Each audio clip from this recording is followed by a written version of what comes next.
Year 9, welcome to the new old normal, or the old new normal. We need to talk about a dystopia this term, and it's a very appropriate time in history to be studying dystopia. You'll see what I mean shortly. But first, let's do some revision. Last term you studied the word dubious, and now I'm asking you to complete this sentence. Sherlock Holmes is a dubious character whenever think of his lifestyle, think of his personality, think of his traits. Dubious means doubtful. So just think about times when Sherlock Holmes is perhaps less than reliable, less than trustworthy. You also looked at repressed women. Think of Jane Eyre, think of Bertha, think of Nancy from the Charles Dickens's Oliver Twist. One example of female repression that I read about last term is when, think about the conditions under which those women are kept, really, and they are kept after all. It's this sort of patriarchal system that limits women's freedom. New words then, totalitarian. This takes its etymology from totus plus, what does that say? It must be auctoritas, which means command. I have a window hiding that.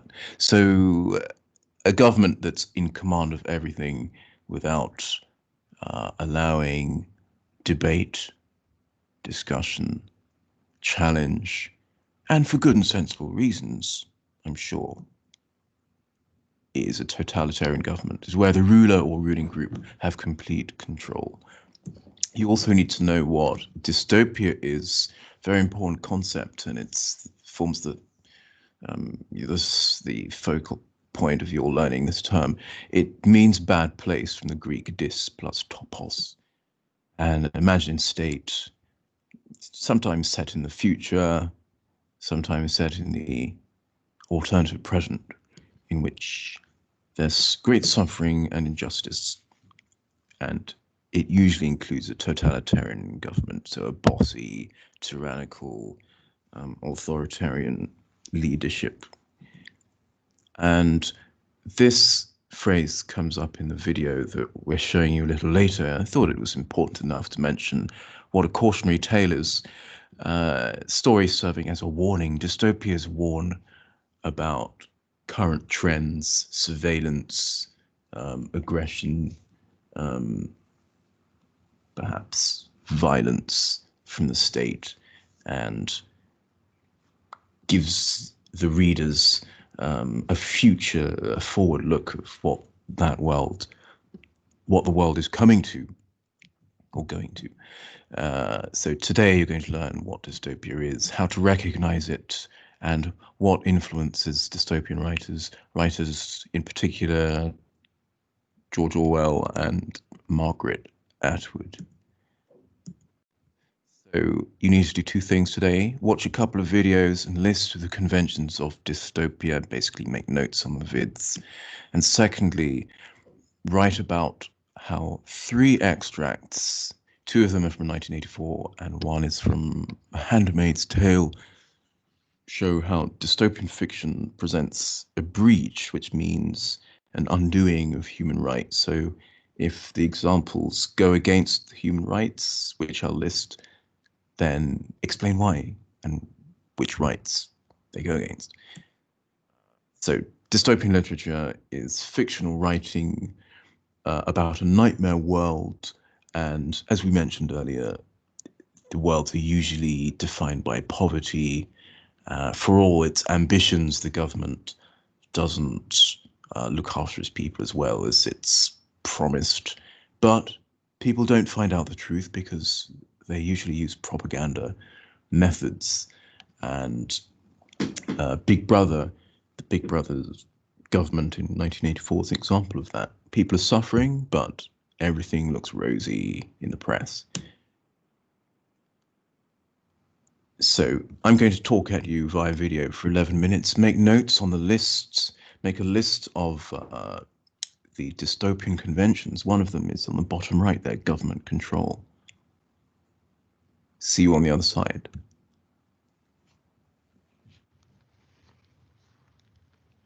Environmental destruction is another theme or leitmotif of the dystopian genre.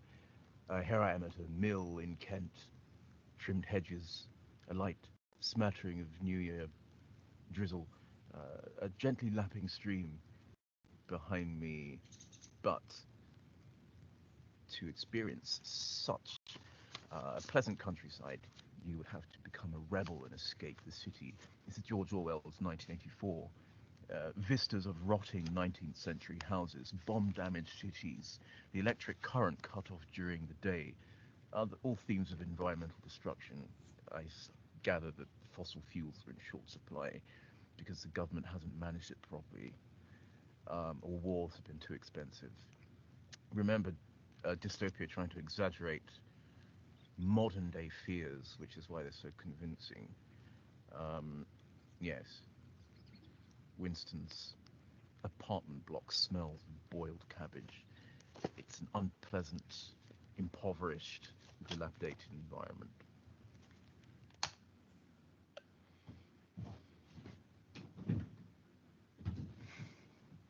Another leitmotif of the dystopian genre is interrogation. Now, governments, totalitarian governments, control their people by terror and fear. It's the fear of being rounded up by the police. It's the fear of being tortured. It's the fear of violence being done to you if you say the wrong things or do the wrong things or even think the wrong things. In George Orwell's 1984, which you'll study, the protagonist, Winston, is sent to room 101 to confront his worst fear. It's part of an interrogation tactic by the government and the regime. Also, the books behind me would not be permissible because in the culture of restricted ideas, you are only really allowed to have a narrow field of interest. Any entertainment is provided by the state. Also, spectacles. In a neat piece of symbolism, George Orwell gives the intellectuals, the rebels, specs, to look out for any references to glasses. That's a homage, in my opinion, to Leon Trotsky, who was executed by Joseph Stalin's communist regime, violent communist regime, for being outspoken.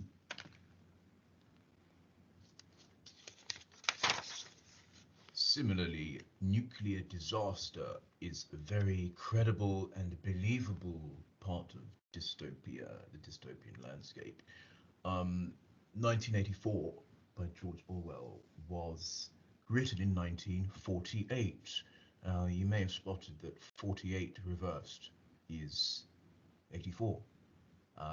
And in 1945, a place in Japan called Hiroshima had been obliterated by a nuclear bomb. So George Orwell takes the dystopian formula, take a current day threat, bombs, dismembered bodies, missing limbs, perhaps robots being the only thing that can survive.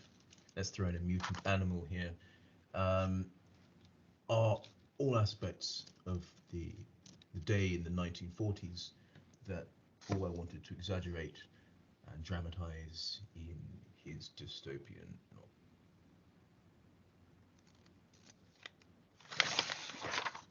Government control. Well, the government is successful if everybody cooperates and believes in what the government's doing, doesn't challenge it, and if they do challenge it, then they are subject to physical violence at the hand of some stormtroopers here. Let's call these the thought police eventually. It's the first time I've taken out my Lego for about 2 years.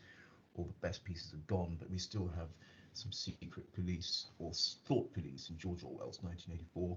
They're actually based on Hitler's SS, the Sturmstaffel, and Stalin's um, KGB, I think it's called, who kept people um, in fear of being disappeared. And George Orwell also wrote a book called Animal Farm, in which a pig called Napoleon employs some dangerous dogs, if you could believe that would happen, to enforce his regime. Anyone who challenges him is hounded out, literally hounded out of the farm. Meanwhile, the donkeys and the horses form a sort of underclass of persecuted people or animals.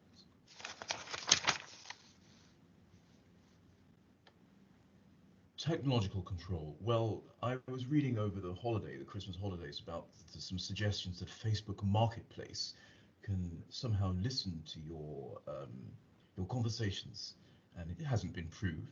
But if they could, this would be an example of technology being used to influence people.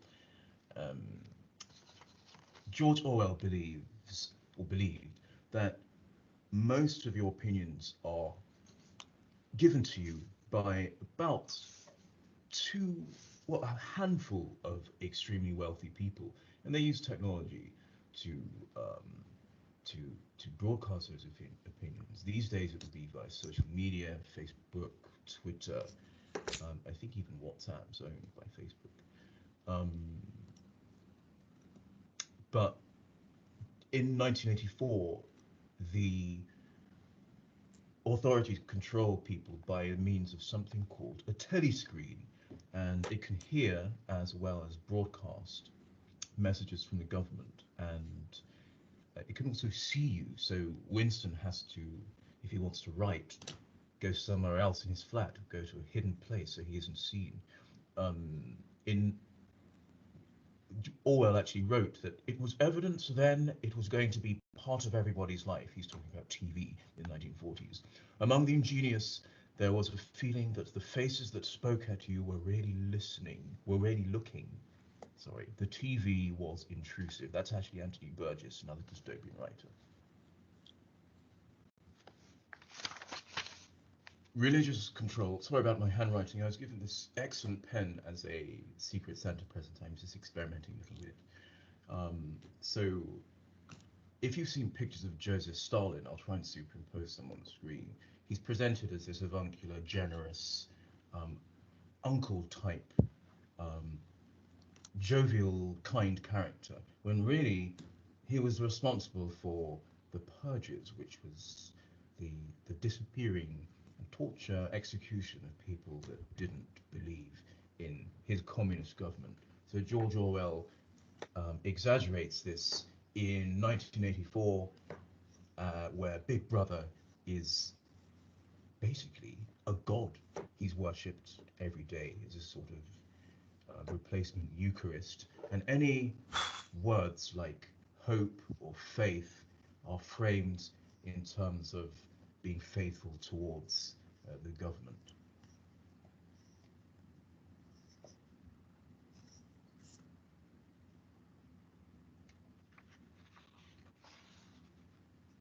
Loss of individualism. If you're an individual, you have no place in dystopia. Big Brother needs you to cooperate. The government wants you to be obedient. Rebels are dangerous. They either live in exile or they're killed. Let's see how this works. Shakespeare's later comedies. Let's see which of these books could remain in a dystopian society, in Big Brother's society. Shakespeare would be edited, so let's keep this, but change the language a little. So remember, the bigger the vocabulary a society has, the more ideas are able to circulate. So we want a simple pared down language. There it is. Will Self, too many big words, so he can go. Most dystopian novels use a sort of language. It's in Orwell's 1984. It's called Newspeak. NASDAQ, I think, in A Clockwork Orange. But the word Nazi actually uses something similar. It's a simplified form of language combining two words together. Miss Chillingworth has taught you about portmanteau words in Alice in Wonderland. This book is called The Outsider. Well, as I say, we don't want outsiders in a dystopian society, so that can go. This is a thriller. Well, this might give people bad ideas. It might excite them too much. It might turn people into rebels. Ripley Underground can go. We don't want any thrills unless it's government-sponsored thrills, I should say. This is a book called The Magician's Nephew. It's part of the Lion, the Witch, and the Wardrobe series. Well, that's a religious allegory, and we know that we want to control religion in a dystopian novel. So Narnia and anything to do with that has to go. So Aslan, that metaphor for God, has to go. Big Brother is God. Howard's End, well, this is about a country house, and we don't want people dreaming about the country. We want them working hard in cities. The Power and the Glory, religion, nope, we want Big Brother as the only religion, the only focus of people's reverence and faith. What's this? This is about plays. Well, you get the idea. We have stripped all of that intellect away. There aren't any books in 1984 apart from state-sponsored books. What we're left with is an edited version of Shakespeare, because individuals lose their individualism.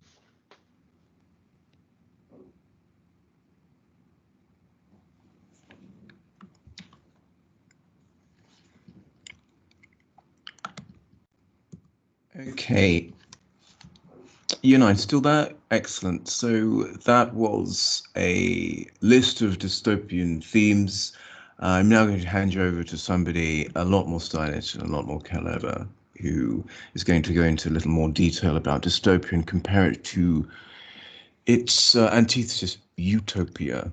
So have a watch of this and make some more notes.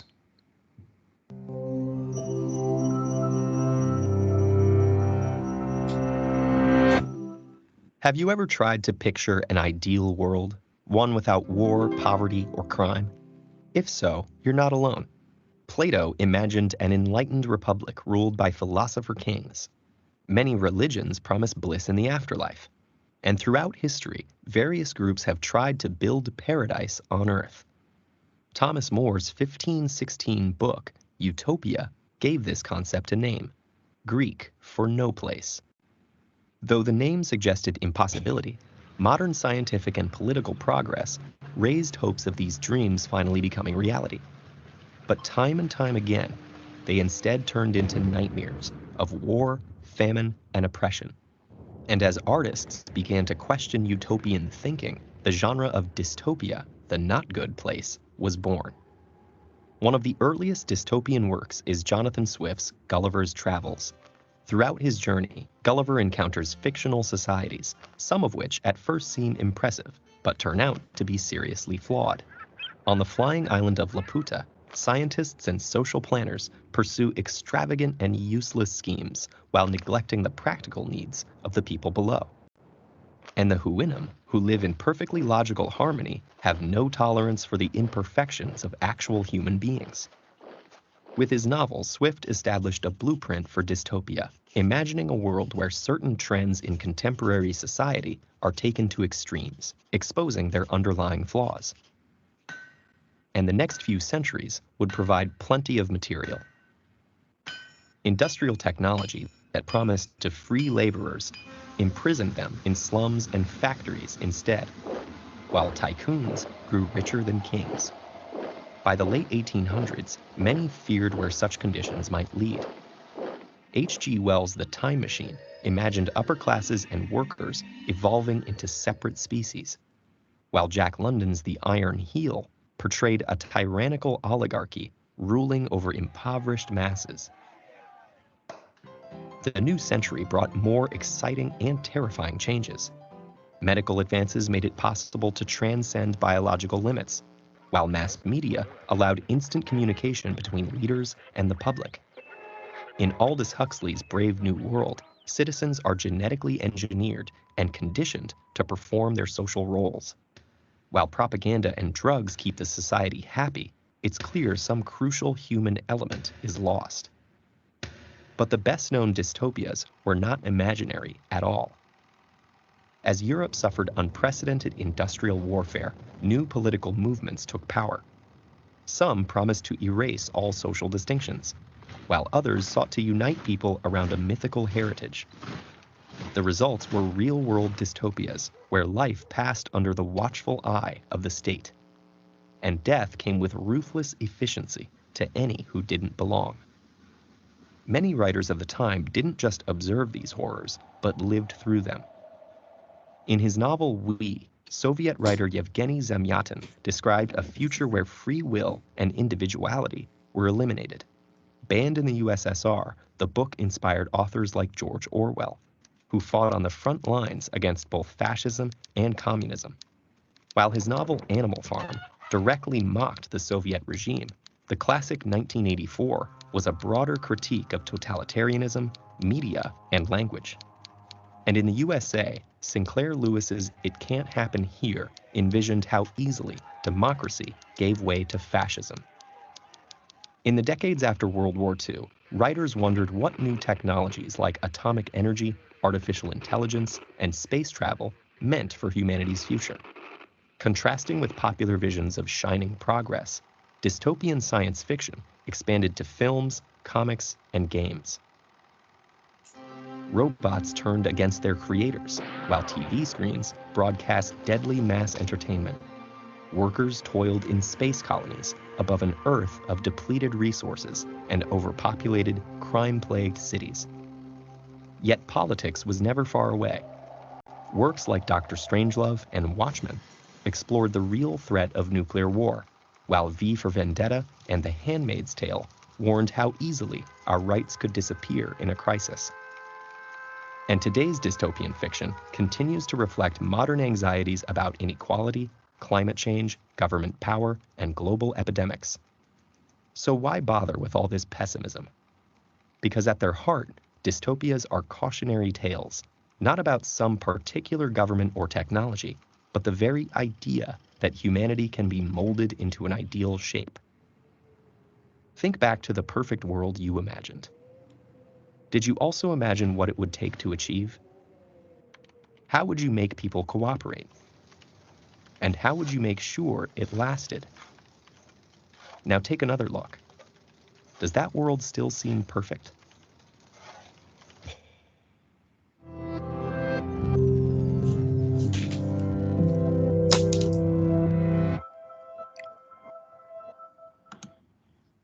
Interesting. So the hierarchy at the end shows the order of importance. The proles at the bottom in 1984 and the inner party at the top, which are the elite, the ruling elite. So we'll look at 1984 in a few days. Here are some human rights. There are about 30. I need you next to choose one of these or more and see whether they have been broken in any of the three of the extracts, the three extracts I'm going to show you in a minute. So human rights, well, it's the tenets that we all aspire to: being free to think, being free to have a trials by a fair judge, the freedom of movement and the right to education and so on.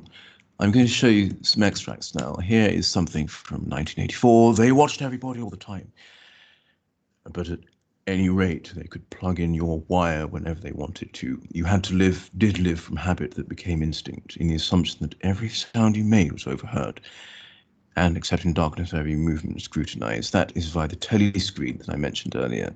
So extract 1, which human rights are broken? So you need to look, perhaps pause the video at these. Look at number 12, the right to privacy. I think a telescreen that listens to you and watches you all the time.